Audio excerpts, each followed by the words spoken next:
Thank you so much. Now, for those of you all who aren't 40 or plus and grew up in the Midwest, that was Kentucky Headhunters playing Dumas Walker. And I am indeed from Kentucky, and I now live in Manhattan. I did not go to Bermuda for tax reasons. I went to Bermuda because I work for a Bermuda-based company. Now, it's important that you guys know I am not representing my company right now in any way, shape, or form. Stock trades down every time I am mentioned in association with the company. So I am here on a holiday. And I have a 9-year-old daughter, and so I kind of did a little A/B testing. Gilman said we don't test things. I totally tested this. And the title I chose for my presentation is not actually what tested best. What tested best was this. It felt too clickbaity for me. I just couldn't do it. Now, the way I approach parenting is I always try to get out, in front of things. And so I embarrass my daughter with selfies. This is why my daughter doesn't do selfies. So we're going to do a group selfie. I'm going to get over here so I can get the whole room and a lot of feedback. This is going to be great. Let me...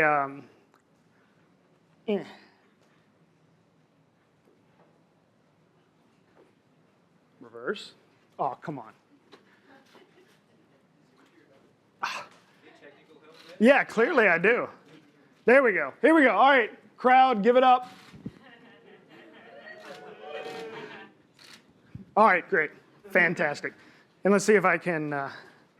Oh, I'm recording video, actually, still. So that was a great fail. That was fantastic. So I'll figure out what's actually there in a little bit. All right, so who here has heard of the genome package Empathy, VoIP, instant messaging? Good, because I'm not going to talk about that. What I'm going to talk about is deep neural networks. It's the one that each of you has, even though you don't think you do deep neural networking, right? Because that's an abstraction. I'm going to talk about what is inside of your head and is wet. We have these internal algorithms, and apparently they look a lot like IPython notebooks with pandas data in them. And we have trained inside of ourselves neural networks, I'm using that as an analog, that help us understand the world around us. And at some level of abstraction, we have kind of two of these. Because we're constantly taking in data about me, and I'm taking in all this data about stuff that's not me, right? And I've been told that I'm not supposed to pronounce this as bang me, that's bad form, so don't say that. That's not me data. So me data, as you'll notice, is big, right? We're all the hero of our own internal narrative. And a bunch of y'all are running around doing whatever it is y'all do while I'm doing my thing, right? And we take, and this is like normal mode, we take all of our life experiences about me, and they go into the meat grinder that is the me model, and I observe what other people do, and I shove that in the not me model, and this is how I understand the world. And my whole thesis, and what I'm going to manage to stretch out into 20 minutes one way or another, is empathy is taking the not me data, the experience of other people, or the stream of data coming off other people, and shoving it through my model that I have trained inside me for me. It's kind of like cross-validation, right? And when we do that, we have said, what would it be like for me if I was having Pavel's experience, taking his data and running it through my engine? All right, how do these mental models get built? I'm an agricultural economist, right? This is not my area. But this guy, Sacha Baron, actually, no, it's not him at all. It's Simon Baron-Cohen at University of Cambridge. Very confusing when you first start Googling this. He had this whole, like, how do we test this idea of self versus not self? So they got children together and did this thing called the Sally Ann test. Has anyone heard of the Sally Ann test? This blew my mind when I first heard it presented or read about it, I think in a book. So I'm going to walk through this, and I've totally copied and pasted this from Wikipedia. So you can look this up later if I get it confused here. So we got Sally and we got Ann. And the idea is they're dolls. And we got children, and we're going to set some children up and explain this story to them, and then we're going to ask the children some question. Or maybe it's your coworkers we're going to ask some question. I'll get to that in a minute. So we got Sally. Sally has a basket, and Ann has a box. They're dolls. Sally has a marble. She puts the marble in the basket. Sally puts the marble in the basket. Ann watches. Sally goes out for a walk, so we take the Sally doll and we hide it. Ann moves the marble from the basket to the box. So Sally's not in the room. When Sally comes back, Sally wants to play with the marble. Where will Sally look first for the marble? And we look at this and like, well, Sally doesn't know it got moved, so Sally looks in the basket, right? If a kid is under around 4, they can't do that, like what we just did. They're like, she's gonna look in the box. The marble's in the box. Why would she not look where the marble is? They can't separate what they know from what an actor in a story that isn't them knows. There's no separation of us and them. Now, what's interesting, in children with autism, that 4-year-old age where they start to develop that starts getting pushed back. And some never develop a real clear delineation between the us and them narrative, something most of us that function pretty high take for granted. Now, you might say, okay, that's academic. I'm relatively high functioning. I come to conference. Well, I may be a little aspy. I'm probably not autistic. So what does this have to do with me? I argue that all of us have some failures around the margin with empathy in our technical world. In 2000-ish, I came out of graduate school with a degree in agricultural economics, an interest in computers and analysis, and my major professor hadn't gotten tired of me yet, and so he and I started a consulting group doing, looking at agricultural risk around the world, World Bank contracts, interesting stuff, and we got introduced to this idea of kernel smoothers, right? Which is like the default thing when you plot data, right? It kind of smooths it with a kernel smoother. And 17 years ago, believe it or not, that was kind of like not built into anything. So he's like, James, what I'd love to do is like use that, smoothing a number of things we do. Can you write, some code that'll just do that? And I'm like, all right, so you want to take like any arbitrary string of numbers, maybe choose a couple of parameters and have it produce like points on that distribution. He's like, yeah, and like not draws from the distribution. You want like the points on the PDF. He's like, yeah, that's what I want. So I go away for like a week or something ridiculous and build this, and I come back, and I know he uses Windows, so I built a little Windows app, and I made a couple of decisions, like, well, comma-separated values seemed like a, just paste comma-separated values into the dialog box, hit go, choose a couple parameters, and he looked at it and he's like, cool, but how do I make it work with Excel? And I was so agitated at him. I'm like, look, asshole, at least you could have told me when we started this that what you want is something in Excel that does this. But you said any, and I was thought the problem was him. And here I am, 20-something years later, and I realized, yeah, the problem was me, right? I did not ask enough questions to extract from him what it was he really wanted to do. I was expecting him to tell it to me. Well, that's kind of empathy, right? You can sort of do some passive empathy, which was, I'll assume everything he doesn't tell me, I'll assume I know the answer.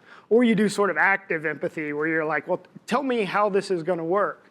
At Netflix, they had this like thought piece where they talked about a pain suit. So like they would think about their global flow of data, and you wake up and you got this discomfort in your left arm, and you know that like the West Coast is having some sort of bandwidth issue, right? You get haptic feedback.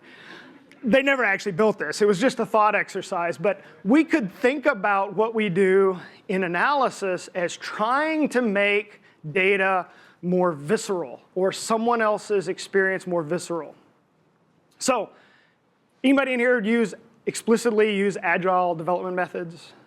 Okay, we got a few. It's kind of not the stuff that data science always does, but they got a neat little empathy hack. In Agile, they do this thing as a blank. I want a blank so that I can blank. They call these like user stories, right? And it's also a little bit like what newspaper reporters would do if they're writing a story. But this is an empathy hack. This is making the person who's thinking about this user story visualize being this other person who's using their software. This is a great tool for the type of empathy that I'd like us to think about being better at. And I don't think in any of the Agile method books I've read, they ever use the word empathy, but they all use user stories, right? Which kind of hack empathy in. That's maybe for user software. There's also data products. Jake Harris from the New York Times asked this question: what if our data is actually people? So put yourself in the position of someone about whom the data is being reported. A good example of this, I think, is Homicide Watch DC. This is a website that has data on every homicide in DC, including location. You got location, you got time, maps, right? You can do show homicides like the weather, right? You could do clusters by time of day on the map. They don't do that. What they lead with is pictures of people who died. Way more powerful. Because you look at that and I don't know about you guys, but I'm like, there's a kid, there's a baby there. We're killing killing babies is a visceral response, empathetic response to something that could have been made very unpersonal, very abstract. You know, they've got a place for maps. You can go look for maps, but you're not going to look at a map until you look in the eyes of people who have died. This is an incredibly powerful way to show data. So this is the Grover's near and far, right? The near is the person. The far is the abstracted map, the graph of aggregated data. We need them both, but the most powerful stories we will tell with data are in the near. Now, that doesn't mean it solves everything, but the near is where the empathy happens. So we don't know who said this. It's probably not Stalin, although it was accredited Stalin. But the death of one man is a tragedy. The death of millions is a statistic, right? The death of one man is the near, but the death of millions is just a graph. Well, how do they handle this? Sorry about the morbidity. How do they handle this at guns.periscope.com? They've got an interesting visualization for gun deaths. They start with showing you each of these trajectories is an individual person who was killed with a gun. And it has their name, their age. The orange part of the line is the period they were alive. The gray part is the period they would have expected to live given their demographics had they not been killed. So it sees the number of people, the accumulated stolen years. This is actually animated on their site. And you can look at what is the impact of gun deaths on the far. This is the big picture. But they build the big picture with individual stories kind of sped up. So they're trying to show both the near and the far, the personal empathy, but how does it fit in the bigger picture? But JD, I'm just showing business data, somebody says. Well, that's all I'm doing, right? In my day-to-day life, I'm doing reinsurance data at my job, but my stuff I'm plotting is somebody's paycheck in some way. You know, it's the underwriter, it's the policyholder, it's the shareholder of the stock. Somebody has skin in the game with something all of us do. So as we tell our data stories, think about the disaggregated people who are in your data as well as the consumer of your data. How are they going to think about the story you're telling? Which brings us to empathy and how we communicate. Well, the near matters, as I alluded to a while ago, because the near is the story and the narrative of a person. And our brains are hardwired way before technology to think in stories. This is what we do. As a matter of fact, many of us participate in meditation in order to try to get that little storytelling guy to shut up for a little while, because we can't stop telling stories. Right now, you've got a story going on in your head, and it is so hard to turn it off. And we go to our children and we tell them stories. And we have been doing this much longer than we have been reading, because humans have been speaking for we don't know how long. It turns out it's actually hard to tell how long human-ish people have been speaking, a long time. And in 1965 was the first time we got beyond 50% literacy. in the world. So we have been verbal storytelling much longer than we have been writing stories, and our brains are hardwired for a story. Our brain really wants a near and a far. It wants a story of a person. It wants a just so story, like we tell our children, so that we understand the story of something specific and then we generalize to the big picture of what it means. Narrative is a tool that we can use to invoke empathy. So if we combine telling a story with putting our audience in the position where they feel like the story applies to them, you have told a more meaningful story that they will retain more. Think about that as we present technical data, how to tell more stories. So how does this work? In Ann Taylor, the store, the way they design clothes is they design clothes for Ann Taylor. Ann Taylor's an imaginary person, but to the designers at the clothing store Ann Taylor, she's not imaginary. She has a job. She has a name. They describe the things. She has a pet. They have described her, and then they go design her clothes. And that's not a bad idea for how we think about the stuff we do. So this is my user for the stuff I do. He's not going to read help pages on things. He wants it to be intuitive, right? I build a lot of internal tools.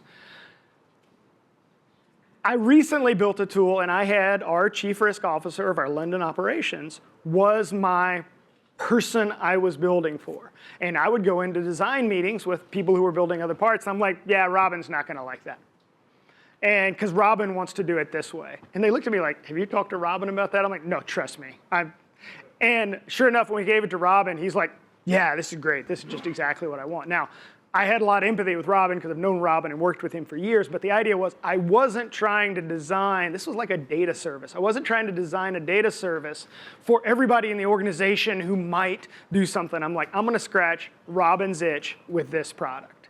And because of that, we made a much simpler product that really addressed what one person needed because I honed in my empathy on one guy.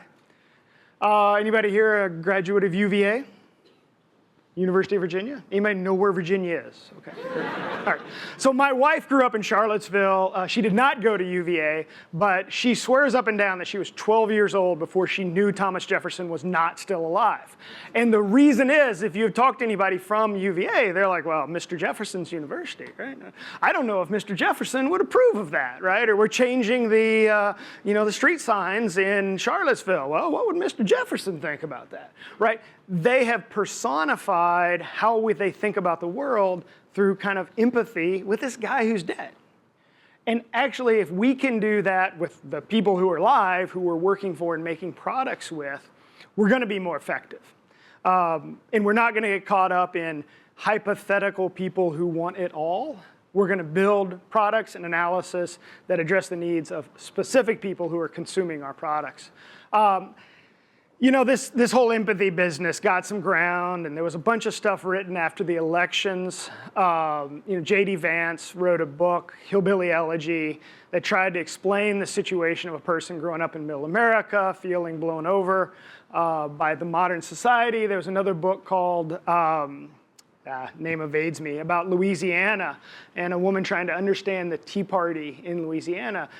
Great books, heavy on empathy, trying to understand people. So naturally, somebody had to write like the antithesis of that, and Paul Bloom kind of did. And let me go a quick caveats on the downside of empathy. Empathy is not a moral guide, so it's not helpful, particularly on victimless moral issues like speeding, littering, fleecing megacorp. There's just not a lot. Empathy's not going to necessarily give you a lot of guide there. It's going to be biased. I have unbounded empathy for middle-aged white dudes, right? My empathy's biased because all I've ever been is, well, I was a young white dude once, and now I'm a middle-aged white dude. That's all I've ever been, right? So my empathy is biased. Remember that. There's not a lot to do with that other than know we're biased. There's bias towards the near at the sacrifice of the far.